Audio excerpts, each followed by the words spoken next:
ওলামায়ে দেওবন্দের সর্বসম্মত ফয়সালা, উনাদের লিখিত আকীদা কিতাব আল মুহান্নাদ আলাল মুফান্নাদ, বলেন নাম কি? আল মুহান্নাদ আলাল মুফান্নাদ। এই কিতাবের 21তম পৃষ্ঠাতে বলেছেন আতাকুনা ইন্না যিকরা বিলাদাতি সাল্লাম মুস্তাকবাহুন শারান মিনাল বিদায়ের সাইয়্যা মুহাররামা আম গায়রু যালিক। নবীর বিলাদাতের কথা আলোচনা করা, স্মরণ করা শরীয়তের দৃষ্টিতে মন্দ কাজ, গুনাহের কাজ, হারাম কাজ না অন্য কিছু?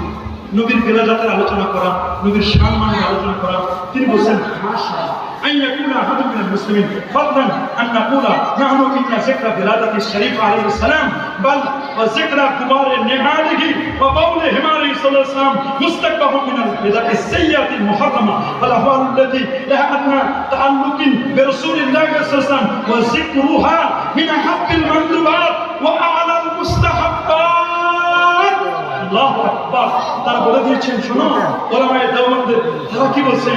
এই প্রশ্নের উত্তরে তিনি বলছেন, হায় আফসোস, কি আশ্চর্য, আমরা তো ছাড়া কোন মুসলমান এমন নেই যে বলবে রাসূল কারীম সাল্লাল্লাহু আলাইহি ওয়াসাল্লামের জন্মের আলোচনা করা, স্মরণ করা, এমনকি তার জুতা জোড়ার কথা বয়ান করা, তার আরোহণ গাধার পেশাবের কথা আলোচনা করা মন্দ, বিদআতে সাইয়্যা অথবা হারাম। মোট কথা, যে সকল অবস্থা বা যে সকল বস্তুর সম্পর্ক রাসূলের সাথে সামান্য পরিমাণেও আছে, সে সকল অবস্থা ও বস্তুর কথা আলোচনা করা, স্মরণ করা আমাদের কাছে খুবই পছন্দনীয় কাজ, উন্নততর পর্যায়ের মুস্তাহাব আমল।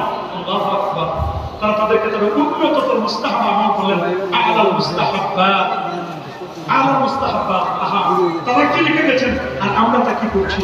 হ্যাঁ, এটা নবীর খুব খুশি হই, খুশি হওয়াটাকে আচ্ছা এতে বলবেন মওলিদুন নবী, এটাও যদি মেনে নেন, এতে পারবেন অনুষ্ঠান করা, অনুষ্ঠান কি খুশি ছাড়া বেজার হবে? অনুষ্ঠান তো অবশ্যই খুশি আছে, কিভাবে অনুষ্ঠানের মধ্যে খুশি নাই?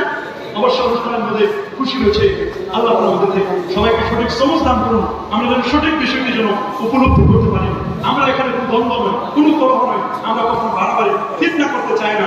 আমরা মিলাদুন নবীকে প্রতিষ্ঠা করার জন্য এই পৃথিবীতে আগমন করে নাই, আমরা চাই নবীর সুন্নাহকে জিন্দা করতে। কথা বলুন, নবীর সুন্নাহকে জিন্দা করতে। নবীর প্রতি আমাদের অবশ্যই ভালোবাসা রয়েছে, নবীর সিরাত, নবীর সুরাত, নবীর মহব্বত, আমরা নবী পাক সাল্লাল্লাহু আলাইহি মহব্বত আমরা লাভ করতে চাই কি চাই না?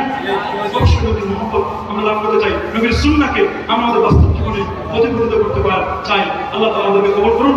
ঈদে মিলাদুন নবী বা ইহতিফাল বিমাউলিদিন নবী, এটা নিয়ে বাড়াবাড়ি নয়, এটা নিয়ে বাড়াবাড়ি নয়, আমরা চাই এটি মুস্তাহসান, জায়েজ, এর চেয়ে বেশি আমরা কিছু বলি না। কিন্তু যখন এটা উল্টো ফতোয়া দেয়, এটা হারাম, বিদআতে সাইয়্যা, নাজায়েজ যখন বলে, তখন আর আমরা তো এটার জবাব দিতেই হবে, এটাই স্বাভাবিক। আল্লাহ আমাদের সবাইকে সঠিক সমঝ দান করুন। ওয়া আখির দাওয়ানা আলহামদুলিল্লাহি রাব্বিল আলামিন।